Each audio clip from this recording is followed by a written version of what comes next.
బట్టి విక్రమార్క గారు ఆ రోజు అన్న మాట ఇంకా నాకు నా చెవుల్లో ఇంకా వినబడతా ఉన్నది. గ్యారంటీ కార్డులు పట్టుకొని ఆ రోజు ఆయన చెప్తా ఉన్నాడు, భద్రంగా పెట్టుకోండి, గ్యారంటీ కార్డులు భద్రంగా దాచిపెట్టుకోండి. 100 రోజుల్లో ఇది చాలా విలువైన కార్డు. ఈ కార్డుని మరి భద్రంగా పెట్టుకుంటే 100 రోజుల తర్వాత మా గవర్నమెంట్ రాగానే 2,500 మహిళలకు ఇస్తాం, 4,000 రూపాయలు ముసలోళ్ళకి ఇస్తాం, తులం బంగారం ఇస్తాం, 2 లక్షల ఉద్యోగాలు ఇస్తాం, భద్రంగా పెట్టుకోండి కార్డు అన్నారు బట్టి గారు.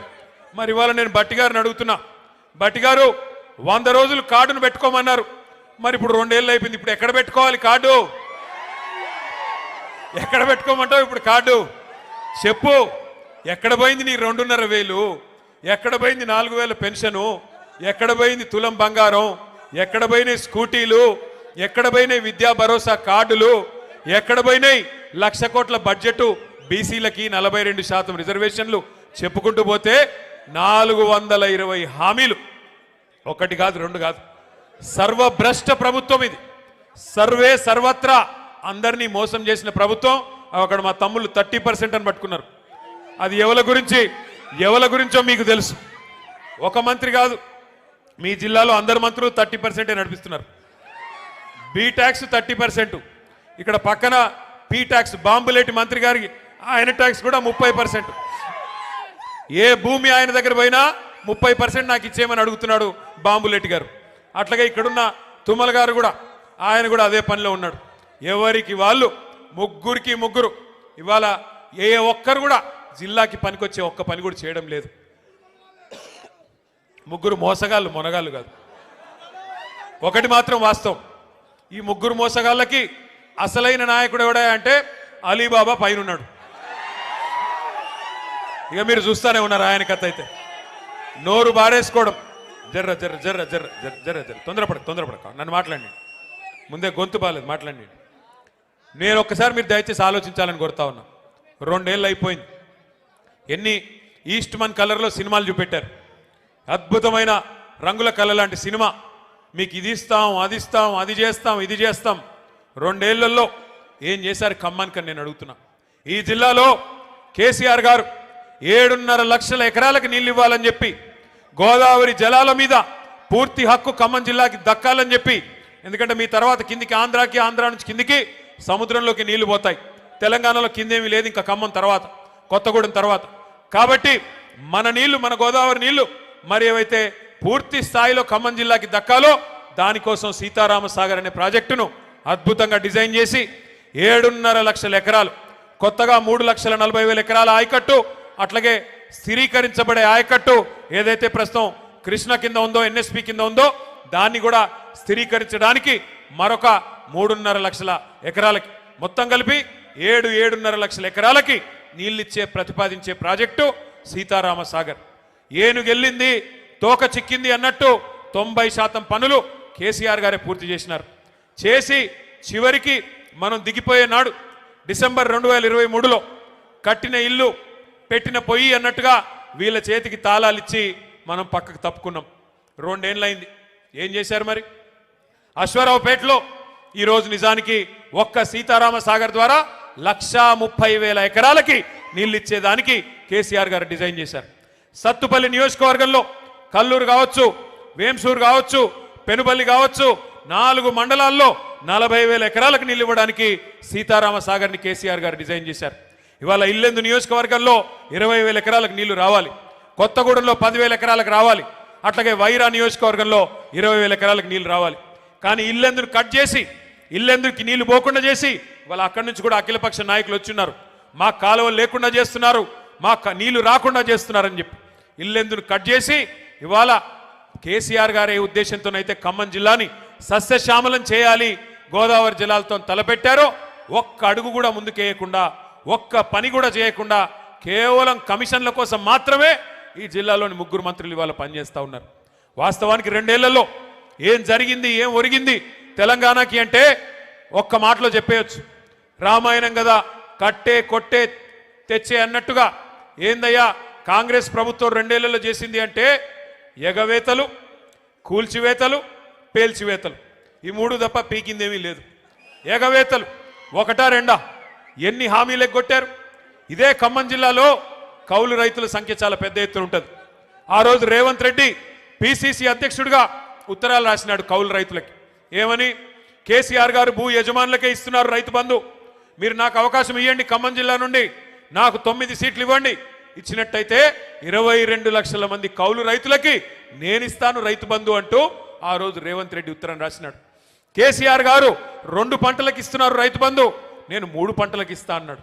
కేసీఆర్ గారు 10,000 ఇస్తే ఎకరానికి నేను 15,000 15,000 రూపాయలు ఇస్తానని చెప్పాడు. ఇప్పటికి ఎన్నిసార్లు ఇచ్చాడు రైతు బంధు?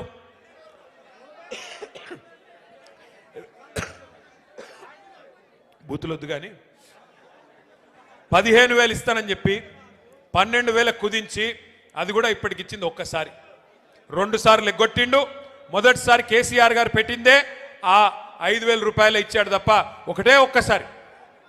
2 ఏళ్లలో ఈ ప్రభుత్వం రైతు బంధు వేసింది ఒక్కసారి, అది కూడా తగ్గించి 15,000 అని చెప్పి 12,000 కుదించి అది కూడా మొన్న ఒక్కసారి వేశారు. మళ్ళీ ఇప్పుడు సంక్రాంతి పండుగ రాబోతా ఉంది. మరి ఇప్పుడు వేస్తారో వేయరో ఎవరికి తెలియదు. ఎంత దారుణం అంటే కౌలు రైతులను మర్చిపోయారు. 3 పంటలకు రైతు బంధు ఇస్తామన్నది మర్చిపోయారు. 15,000 మర్చిపోయారు. రైతు కూలీలకు పెద్ద పెద్ద కానీలు చెప్పారు. రైతు కూలీలకు కూడా నెలకు 1,000 రూపాయలు చొప్పున ఇస్తామన్నారు. 25 నెలలు అయిపోయింది. మరి వచ్చినాయా నెలకు 1,000 రూపాయలు ఎవరికన్నా రైతు కూలీలకి? ఎక్కడా ఎవరికేం లేదు. ఇందిరమ్మ ఆత్మీయ భరోసా అన్నారు, వచ్చిందా ఎవరికన్నా ఆత్మీయ భరోసా? రైతులకు, కౌలు రైతులకు, రైతు కూలీల సంగతి దేవుడెరుగు. ఇవాళ షాపుల్లో యూరియా అనేది దిక్కులేదు. షాపుల్లో యూరియా లేక యూరియా కోసం లైన్లు కడుతుంటే రైతులు, మరి మన తమ్ముళ్ళందరూ వీడియోలు తీసి వాట్సాప్లలో పెడుతుంటే ప్రభుత్వం పరువు పోతుందని చెప్పి ఒక కొత్త నాటకానికి శ్రీకారం చుట్టారు. ఏమని? యాప్ అంట. యాప్లో వస్తుంది. యాప్లో ఎప్పుడు వస్తుంది? షాప్లో ఉంటాయి కదా, అక్కడ షాపులోనే లేదు, యాప్లో ఎడికెళ్ళి వస్తుంది. ఇప్పుడు యాప్ కూడా పనిచేయట్లేదు. యాప్ పనిచేయకపోతే ఇప్పుడు కొత్త నాటకం మళ్ళోటి కార్డు అంట. కార్డు ఇక గ్యారంటీ కార్డులు అయిపోయినాయి, యూరియా కార్డు కావాలంటే ఇప్పుడు. మరి నేను అడుగుతా ఉన్నా, ఒక్కసారి ఖమ్మం జిల్లా రైతన్నలు ఆలోచించాలా. కేసీఆర్ గారు 10 ఏళ్ళు పరిపాలించినప్పుడు ఏ యాప్ అవసరం పడలేదు, ఏ కార్డు అవసరం పడలేదు. ఆటో వాడికి 4 రూపాయలు ఇస్తే బాయికాడికి తీసుకొచ్చి బంగారం లాగా 6 కావాలంటే 6, 10 కావాలంటే 10 యూరియా బస్తాలు బాయికాడికే వచ్చేది. మరి ఈరోజు ఈ దౌర్భాగ్యులు వచ్చిన తర్వాత, ఈ వ్యవసాయం తెలవని ముఖ్యమంత్రి గారు వచ్చిన తర్వాత, నీళ్ల గురించి కనీస అవగాహన లేని ముఖ్యమంత్రి వచ్చిన తర్వాత రైతన్నలకి ఈ కష్టం వచ్చి పడింది. నేను ఏదో దుగ్ధతోనో బాధతోనో మాట్లాడడం లేదు. నేను ఎందుకు చెప్తా ఉన్నానంటే, ఎందుకు చెప్తా ఉన్నా అంటే, ఈ ముఖ్యమంత్రి గారికి నదీ జలాల మీద కనీస అవగాహన లేదు. గోదావరిలో, కృష్ణా నదిలో మన హక్కుల గురించి కనీస అవగాహన లేదు. గోదావరి ప్రవహిస్తే ఉమ్మడి ఆంధ్రప్రదేశ్లో మనకి అక్కడ బాసర అవతల ఎంటర్ అవుతే ఇక్కడ భద్రాచలం దాకా ఉంటుంది. 79% ఉమ్మడి ఆంధ్రప్రదేశ్లో కూడా గోదావరి పరివాహక ప్రాంతం తెలంగాణ ప్రాంతంలో ఉంటుంది. కృష్ణా పరివాహక ప్రాంతంలో 69% ఉమ్మడి ఆంధ్రప్రదేశ్లో కూడా తెలంగాణ భూభాగంలో ఉంటుంది. మరి అలాంటప్పుడు 79% నదీ పారకం ఇక్కడ ఉండి, క్యాచ్మెంట్ ఏరియా ఇక్కడ ఉండి, బాసరా టు భద్రాచలం గోదావరి ఉండి మనకు నీళ్లు రాకపోవడం ఏందని చెప్పి కేసీఆర్ గారు కొట్లాడిందే ఆ నీళ్ల కోసం. కానీ ఈ ముఖ్యమంత్రి రేవంత్ రెడ్డి గారు వచ్చిన తర్వాత ఆయన అధికారులను అడుగుతుంటే, దాన్ని టీవీ వాళ్ళు చూపెడుతుంటే మనం సిగ్గుపడాల్సి వస్తున్నది. ఆయన అడుగుతున్నాడు, దేవాదుల ఏ బేసిన్లో ఉన్నది? గోదావరి బేసిన్లో ఉన్నదా అని అడుగుతున్నాడు. ఎక్కడో ఉత్తర భారతదేశంలో ఉండే బాక్రా నంగల్ ప్రాజెక్టు, అప్పుడెప్పుడో నెహ్రూ గారు కట్టిన ప్రాజెక్టు, అక్కడ హిమాచల్ ప్రదేశ్లో ఉంటుంది. స్వాతంత్ర దినోత్సవం నాడు ముఖ్యమంత్రి గారు చెప్తున్నారు, బాక్రా నంగల్ ప్రాజెక్టు తెలంగాణలో ఉన్నదంట. మనకు తెలియదాయే. అంటే ఇంత గొప్ప ముఖ్యమంత్రి, నదులు తెలియదు, నీళ్లు తెలియదు, చివరికి ఎట్లాంటి పరిస్థితి అంటే ఈరోజు ఈ ముఖ్యమంత్రి గారిని చూస్తూ ఉంటే నిజంగా జాలేస్తూ ఉన్నది. 2 ఏళ్ళు ఆయన అసమర్థతను కప్పిపుచ్చుకోవడానికి, ఆయన చేతగాంతనాన్ని, ఆయన ఫెయిల్యూర్స్ని, ఆయన హామీలు అమలు చేయలేని అసమర్థతను కప్పిపుచ్చుకోవడానికి పచ్చి అబద్ధాలకు ఎత్తుకున్నాడు. ఏం మాట్లాడినా, ఏం అడిగినా, ఏమయ్యా రేవంత్ రెడ్డి గారు ఎందుకు అమలు చేయవు? 100 రోజులు 6 గ్యారంటీలు అంటివి ఏమైంది అంటే ఇలా ఒకటే పల్ల వెతుకున్నారు అందరూ. ఏమంటారు వాళ్ళు? కేసీఆర్ అప్పుల పాలు చేసిపోయాడు, కేసీఆర్ రాష్ట్రాన్ని అప్పుల పాలు చేసిపోయాడని చెప్పి దుష్ప్రచారం, అబద్ధాలు చెప్తా ఉన్నారు.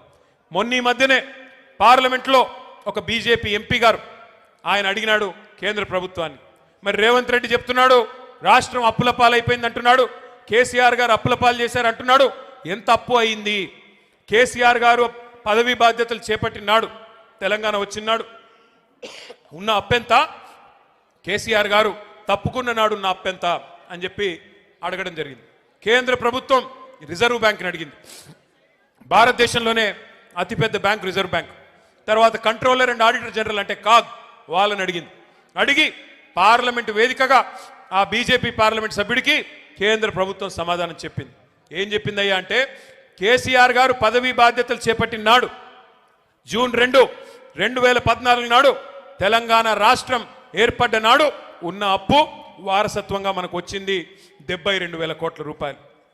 కేసీఆర్ గారు పదవి నుండి దిగిపోయిన నాడు డిసెంబర్ 3, 2023 నాడు మన రాష్ట్రం యొక్క అప్పు 3,50,000 కోట్లు. అంటే ఆ 3,50,000 కోట్లలో ఆ 72 తీసేస్తే 9.5 ఏళ్ల కాలంలో కేసీఆర్ ప్రభుత్వం చేసిన అప్పు కేవలం 2,80,000 కోట్లు మాత్రమే అని చెప్పి నేను చెప్పడమో, అజయ్ గారో, నామా గారో, రవిచంద్ర గారో చెప్తున్న మాట కాదు. కేంద్ర ప్రభుత్వం చెప్తున్న మాట, రిజర్వ్ బ్యాంక్ ఆఫ్ ఇండియా చెప్తున్న మాట. వాళ్ళు చెప్పేదేమో 2,80,000 కోట్లు. బట్టి గారిని అడిగితే 6 లక్షల కోట్లు అంటాడు, తుమ్మలను అడిగితే 7 లక్షల కోట్లు అంటాడు, బాంబులేటిని అడిగితే 8 లక్షల కోట్లు అంటాడు, రేవంత్ రెడ్డిని అడిగితే 10 లక్షల కోట్లు అంటాడు. నోరే కదా, ఏముంది, ఎటు పడితే అటు మాట్లాడచ్చు. ప్రజలు వెర్రోళ్ళు కదా, నమ్ముతారులే అనుకుంటున్నారు ఈ సన్నాసులు. నేను ఒకటే గుర్తు చేస్తా ఉన్నా, ఎస్ కేసీఆర్ గారు అప్పు చేశారు, 2,80,000 కోట్ల అప్పు చేసిండు కేసీఆర్. చేసి ఏం చేసిండు? 73,000 కోట్ల రూపాయలు 70 లక్షల రైతుల ఖాతాల్లో 11 సార్లు రైతు బంధు రూపంలో వేసిన నాయకుడు కేసీఆర్. ఎస్ కేసీఆర్ గారు అప్పు చేశారు. అప్పు చేసి ఏం చేశాడు కేసీఆర్? ఒక్కొక్క రైతుకి రైతు బీమా ఇచ్చి లక్షల మంది రైతులకి 5 లక్షల రూపాయల చొప్పున చనిపోతే ఎవరైనా నష్టపరిహారం అందించారు కేసీఆర్ గారు. ఎస్ కేసీఆర్ గారు అప్పు చేశారు. 9.5 ఏళ్ళు ఒక్క ఉచిత కరెంటు కోసమే వ్యవసాయానికి 50,000 కోట్ల రూపాయలు ఖర్చు పెట్టింది కేసీఆర్ ప్రభుత్వం రైతన్నల కోసం. ఎస్ కేసీఆర్ గారు అప్పు చేశారు. 2 దఫాలుగా 1,00,000 రూపాయల చొప్పున రుణమాఫీ చేయడానికి 28,000 కోట్ల రూపాయలు వెచ్చించింది కేసీఆర్ ప్రభుత్వం. ఎస్ కేసీఆర్ గారు అప్పు చేశారు 2,80,000 కోట్లు. ఆ అప్పుతో 1,022 గురుకుల పాఠశాలలు పెట్టి 6.5 లక్షల మంది మన పిల్లలకి 6.5 లక్షల మంది పిల్లలకి ఒక్కొక్క అమ్మ మీద, ఒక్కొక్క అమ్మాయి మీద, ఒక్కొక్క తమ్ముడి మీద 1,20,000 రూపాయలు సంవత్సరానికి ఖర్చు పెట్టి నాణ్యమైన విద్య అందించారు. ఎస్ కేసీఆర్ గారు అప్పు చేశారు. చేసి ఏం చేశారు? 15 లక్షల మంది ఆడకూతురులకి 1,00,000 రూపాయలు ఇచ్చి కళ్యాణ లక్ష్మి పేరుతో, షాదీ ముబారక్ పేరుతో వారి పెళ్లి చేయించారు. ఎస్ కేసీఆర్ గారు అప్పు చేశారు. 32 జిల్లాలుగా తెలంగాణను మార్చి 32 కలెక్టరేట్లు కట్టారు. 32 కలెక్టరేట్లు మాత్రమే కాదు, 5 మెడికల్ కాలేజీలు మాత్రమే ఉన్న తెలంగాణలో 32 మెడికల్ కాలేజీలు పెట్టిన ఘనత, 32 నర్సింగ్ కాలేజీలు పెట్టిన ఘనత మన నాయకుడు కేసీఆర్ గారిది. ఎస్ కేసీఆర్ గారు అప్పు చేశారు. అప్పు చేసి ఇంటింటికి నల్లా నీళ్ళిచ్చే మిషన్ భగీరథ కార్యక్రమాన్ని 40,000 కోట్ల రూపాయలతో కట్టారు. ఎస్ కేసీఆర్ అప్పు చేసి పాలమూరు రంగారెడ్డి ఎత్తిపోతల పథకంలో 90% పనులు పూర్తి చేసి 30,000 కోట్ల రూపాయలు అక్కడ ఖర్చు పెట్టారు. ఎస్ కేసీఆర్ గారు అప్పు చేశారు. మీ ఖమ్మం జిల్లాకు వరప్రదాయని లాంటి సీతారామ సాగర్ ప్రాజెక్టులో 1,000 కోట్ల రూపాయలు ఈ జిల్లా రైతన్నుల కోసం ఖర్చు పెట్టారు. ఎస్ కేసీఆర్ అప్పు చేసిన మాట వాస్తవం.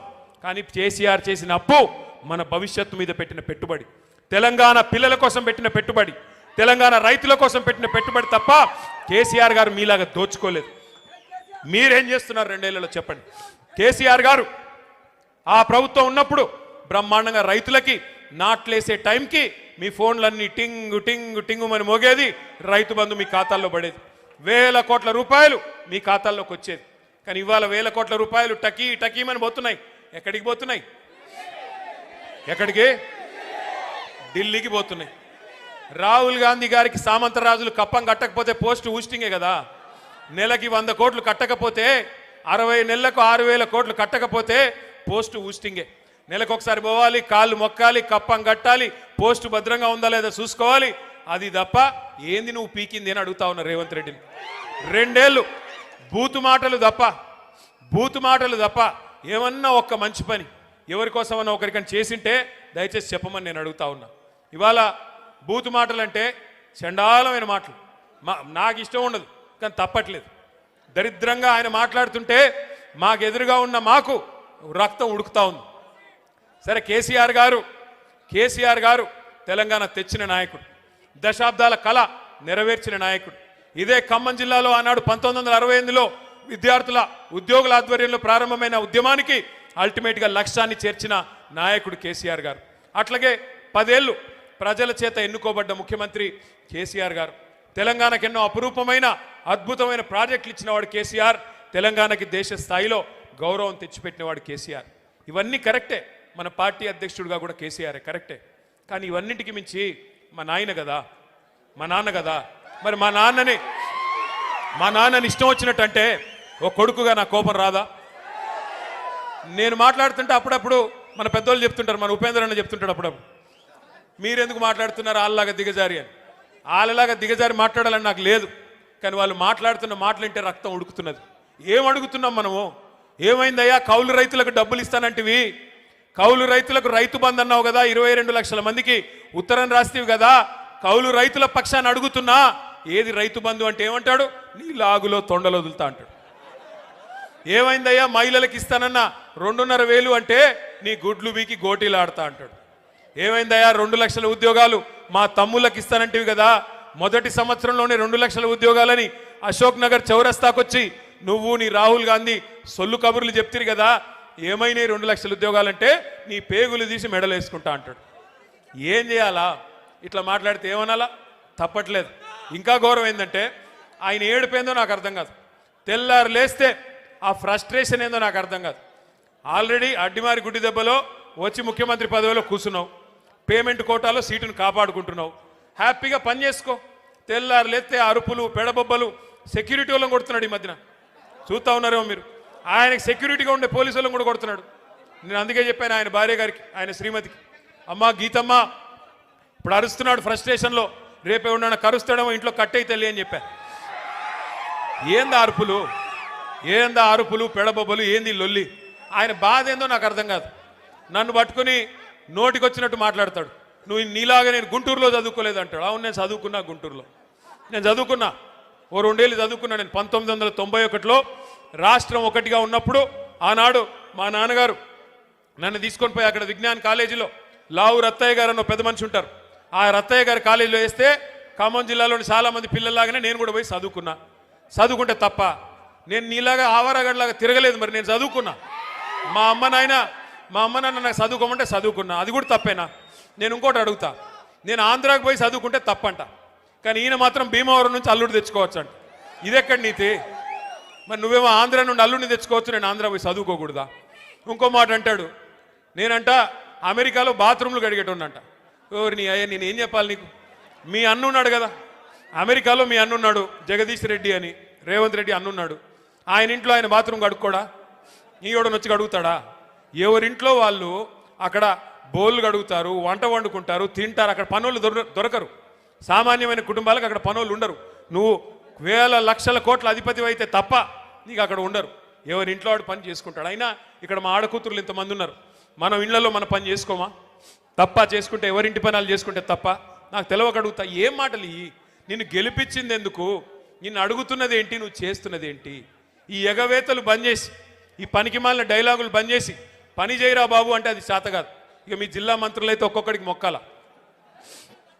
ఒక ఆయన ఉన్నాడు రెవెన్యూ మంత్రి బాంబులేటి, ఇక దీపావళికి బాంబులు వెళ్తాయి చూడండి అన్నాడు. 2 దీపావళిలు పోయినాయి, బాంబులు ఎక్కడ వెళ్ళాయో నాకు తెలియదు. ఈయన గారు పోయి మాత్రం అదాని కాళ్ళు పట్టుకొని, మోడీ కాళ్ళు పట్టుకొని, ఆయన ఇంటి మీద ఈడీ రేడ్ అయితే మాత్రం కాళ్ళు పట్టుకొని మీ బీజేపీలో చేరుతాను, దండం పెడతాను, నా మీద కేసు పెట్టకండి అని చెప్పి సిగ్గు లేకుండా బీజేపీకి మోకరిల్లి ఇవాళ కేసు మాఫీ చేయించుకుంటా ఉన్నాడు. ఇక ఇక్కడ ఖమ్మంలో ఇంకో మంత్రి గారు, ఆయన మన కార్పొరేటర్లు ఇల్లు బిజీగా తిరుగుతూ ఉన్నాడు. కార్పొరేటర్ల ఇంటి చుట్టూ తిరుగుతూ ఇవాళ నేను ఇక్కడికి వస్తున్నా అంటే ఒక 3 కార్పొరేటర్లు వేసుకొని పోయి రేవంత్ రెడ్డి కాడ కూర్చోబెట్టిండట. ఒకటి మాత్రం నేను పక్కాగా చెప్తున్నా, మంత్రి గారు, ప్రజలు అనుకుంటే మీరు ఎంతమందిని ఎత్తుకొని పోయినా నువ్వు పీకేదేమి ఉండదు. ప్రజలు అనుకుంటే పెద్ద పెద్దోళ్ళని ఇంటికి పంపించారు. నువ్వు ఎంతమంది నన్ను ఎత్తుకొని పో పర్లేదు, బంగారం లాంటి కొత్త వాళ్ళని తయారు చేసుకుంటాం, కొత్త యువతకి అవకాశం ఇవ్వాలని చెప్పి కూడా నేను పువ్వాడ అజయ్ గారిని కోరుతా ఉన్నా. కొత్త వాళ్ళకి అవకాశం ఇవ్వండి. బంగారం లాంటి నాయకులు ఉన్నారు, మనకి చాకులు లాంటి పిల్లలు ఉన్నారు, అవకాశం ఇవ్వండి. వాళ్ళే మరి కొత్త కొత్త నాయకులుగా ఉద్భవిస్తారు. ఇవాళ నేను ఖమ్మానికి వస్తుంటే గర్వంగా అనిపించింది. ఎందుకు? ఎంటర్ అవుతా ఉంటే ఆ మున్నేరు రివర్ ఫ్రంట్ మన గవర్నమెంట్ ప్రారంభించి మంజూరు చేసిన రివర్ ఫ్రంట్ కనబడ్డది. కేబుల్ బ్రిడ్జి పనులు మనం ఉంటే ఈ పాటికి అయ్యిపోయేది, ఇంకా కూడా నత్తనడకన సాగుతుంటే ఆ బ్రిడ్జి మీద మొత్తం ట్రాఫిక్ జామ్ అయిపోయింది. ఆ తర్వాత కొద్దిగా ముందుకొస్తే మన ప్రభుత్వంలో మనం వేసిన బ్రహ్మాండమైన రహదారుల విస్తరణ, డివైడర్లు, జంక్షన్లు అన్నీ కనబడ్డాయి. లక్కారం చెరువు ఎట్లా ఉండేది గతంలో కాంగ్రెస్ ప్రభుత్వం ఉన్నప్పుడు, తర్వాత బీఆర్ఎస్ వచ్చినాక ఎట్లా అయిందో నాకంటే బాగా మీకే తెలుసు. అట్లాగే కొత్త బస్ స్టాండ్ పక్కనే కొత్త కార్పొరేషను బిల్డింగు, కొత్త ఐటీ హబ్బు, మొత్తం ఖమ్మం రూపురేఖలు మార్చిన ఘనత పెద్దలు కేసీఆర్ గారిది తప్ప ఎవరు పడితే వాళ్ళది కాదు అనే మాట నేను మీకు విజ్ఞప్తి చేస్తా ఉన్నా. వాళ్ళ కొంతమంది చెప్పుకుంటా ఉన్నారు నేను చేశానంటే నేను చేశాను. తుమ్మల గారు చెప్తున్నారంట ఆయన హయాంలోనే జరిగింది. నేను అడుగుతా ఉన్న తుమ్మల గారు, 2014లో ఎక్కడున్నారు మీరు? ఓడిపోయి ఇంట్లో కూర్చుంటే మిత్రుడు కదా అని తీసుకొచ్చి కేసీఆర్ గారు మంత్రి చేసి మీకు బాధ్యత అప్పచెప్పారు. మీ కేసీఆర్ గారి నాయకత్వంలో 2014 తర్వాతనే ఖమ్మం రూపురేఖలు మారినాయి తప్ప అంతకుముందు మీరు చేసింది ఏమీ లేదు అనే మాట కూడా నేను గుర్తు చేస్తా ఉన్నా. దయచేసి నేను మిత్రుల్ని కోరుతా ఉన్నా, ఇవాళ పక్కనే ఉన్న డిప్యూటీ సీఎం కావచ్చు, ఇక్కడ ఉన్న ఈ ఇద్దరు మంత్రులు కావచ్చు, రేపు ఖమ్మం కార్పొరేషన్ మీద పడతారు. వాళ్ళకి అర్థమైపోయింది సినిమా. మొన్న మీరు పంచాయతీ ఎన్నికల్లో ట్రైలర్ చూపెట్టేసరికి భయపడ్డారు. మా తమ్ముడు ఆర్మీ రవి అనే ఓ పిల్లగాడు ఉంటాడు. ఎక్కడున్నాడు ఆయన? ఎక్కడున్నా నిలబడి తమ్ముడు లే చేయలేపు. ఆర్మీ రవి అనే ఓ తమ్ముడు ఉంటాడు. ఎక్కడ ఉన్నాడు? శుద్ధవాగు సర్పంచ్ గారు. సరే ఉన్నాడు, ఎక్కడ ఉన్నాడు? ఆ తమ్ముడికి నిజంగా నేను అభినందనలు చెప్తా ఉన్నా. నేను ఒక్కడికే చెప్తున్నా, ఏమనుకోవద్దు, చాలామంది పోరాటం చేసిన వాళ్ళు ఉన్నారు. కానీ తమ్ముడు మీద కేసులు పెట్టి జైలుకు పంపించాడు పొంగులేటి. పంపించాలని ప్రయత్నం చేస్తే ఆ తమ్ముడు మొన్న వాళ్ళ ఊరిలో సర్పంచ్కి పోటీ చేసి ఎన్ని ఓట్లతో గెలిచిండు? 135 ఓట్ల మెజారిటీతో పొంగులేటి అహంకారం మీద చావు దెబ్బ కొట్టి గెలిచొచ్చాడు. చిన్న గ్రామ పంచాయతీలో 135 ఓట్ల మెజారిటీ. వాళ్ళకి సినిమా అర్థమైపోయింది. మేజర్ గ్రామ పంచాయతీలు మనం గెలిచాం. ఉన్న ఒకే ఒక రూరల్ మండలంలో 25 ఉన్నాయనుకుంటా గ్రామ పంచాయతీలు. 25 37 ఉంటే అక్కడ కూడా 3వ వంతు సీట్లు మనం గెలుచుకున్నాం. అట్లాగే మనకు బ్రహ్మాండంగా పాలేరు నియోజకవర్గంలో 4000 తేడాకు వచ్చేసినాం. సత్తుపల్లిలో కూడా మంచి సీట్లు కూడా సాధించుకున్నాం. పెద్ద ఎత్తున అక్కడ కూడా మనకి మంచి రిజల్ట్స్ వచ్చినాయి. సత్తుపల్లిలో దాదాపు 42 పంచాయతీలు అక్కడ కూడా గెలుచుకున్నాం. కొద్దిగా వైరాలు తక్కువ వచ్చినాయి, అక్కడ కూడా ఇంప్రూవ్ చేసుకుందాం. మదిరలో కూడా ఇంకా ఇంప్రూవ్మెంట్కి స్కోప్ ఉంది. మరి రేపు తొందరలోనే మున్సిపల్